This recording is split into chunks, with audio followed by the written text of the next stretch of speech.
Hi, I'm Nicholeen Peck. I teach parenting and relationships, communications, and self-government all over the world. And in this video, we're going to talk about how to stop your kid from talking back.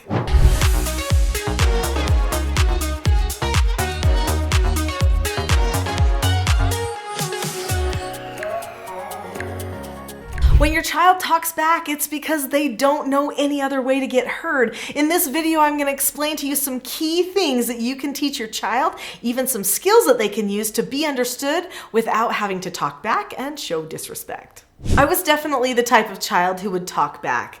I had a lot of ideas in my head. I wanted to share things and be understood. In fact, I remember one key time when I talked back to my mother and she became so angry at me. In fact, that was probably the worst moment I ever had as a child, parenting-wise. So she became angry at me. I became angry at her. We ended up having a big power struggle. We even ended up hitting each other. When a child talks back to a parent and a parent chooses to get emotionally affected by that, a power struggle ensues, and then what happens is the relationship is damaged. In fact, it took quite some time for me to decide to open up and talk to my parents about anything after that, because I felt like I was not understood and that they didn't want to hear what I had to say. But really, they just didn't want to hear the way I was saying it. When your child talks back to you, do not respond. So if they say, "You don't care about me," don't say, "Oh yes, I do, honey, I care about you." Or if they say, "You don't love me," don't say, "Oh yes, I do, honey, I love you." Do not say that. They are trying to start a power struggle. If you engage and go back with them, then you will get sucked into that power struggle, going back and forth and getting nowhere. So a key thing that you need to remember if your child talks back is do not talk back to them. Instead, say, "I can tell you want to tell me something. I want to know what it is that you have to say right now. But we've got to choose to be calm first, and then we can talk about it. Let's use our skills." What skills would we use for a person to be able to talk back to us? Well, there is a great skill, and it's called disagreeing appropriately.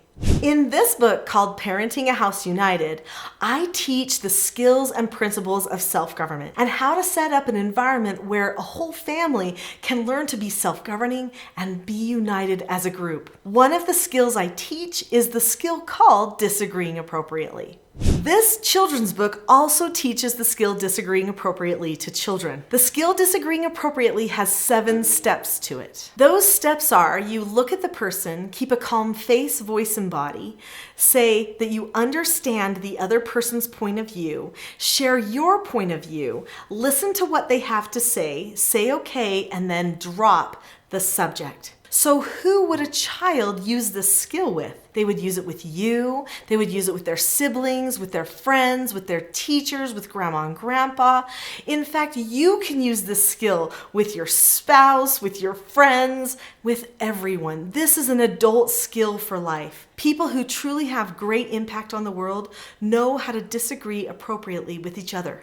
I would like to show you what this skill looks like. When a person disagrees appropriately, they would look at you, keep a calm face, voice, and body, and say, "Mom, may I disagree appropriately?" Mom would say yes, because I always say yes, unless they already did a disagree appropriately about that particular issue. Then I would say that I understand their point of view by saying, "Mom, I understand that you don't want me to have a piece of cake because it's almost dinner time." That's Mom's point of view.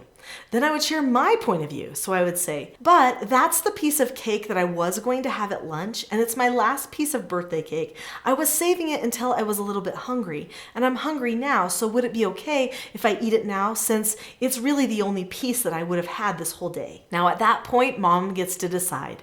Do they get to have their piece of birthday cake or not? And either decision has to be okay with the child. If they're truly honoring your roles and parental authority, if they truly are self-governed, then they should be able to accept the no answer too, because that's another one of the 4 basic skills that we teach to children. So if I said to my child, "No, you can't have the cake, but you could have it after dinner," then the child would say, "Okay," and drop the subject. But maybe I would want to show my child that disagreeing appropriately was such a grown-up skill that I don't care if they eat cake before dinner. And truthfully, I probably would think that. And I would say, that's a great disagreement. You showed wonderful self-government. Yeah, you can have your cake before dinner, but be sure to save room because we're having your favorite tonight, tacos. Disagreeing appropriately is the gateway skill to self-government. When a person chooses to disagree appropriately, they are choosing not to whine, not to complain, not to have an attitude problem. They are not going to the emotional part of their brain. They're going to the prefrontal cortex, the logical part of their brain. They're sorting out all of the information and planning what they need to do to talk to the person. That is the process of self-government. So when a child sees that disagreeing appropriately and going to the prefrontal cortex gets them more of what they want than talking back and engaging in a power struggle does, then soon they choose that that skill is a good one. And that one skill opens the door for using all of the skills that I teach for self-government. Before I get to my next point, subscribe to this channel. There are videos like this that come out every single day, and you're not going to want to miss them. There might be some other ones that'll really help. So subscribe now. So what if you teach your child to disagree appropriately and they still choose to talk back? That could happen. Then you need to know how to correct them. There is a video where I go into some of the nuts and bolts of correcting, and this video is called The Expectation Trap versus the Cycle for Success. Go to that video and learn more about self-government and skills and how to get things corrected when the child chooses not to use the disagree appropriately skill. Click that video now, and I'll see you there.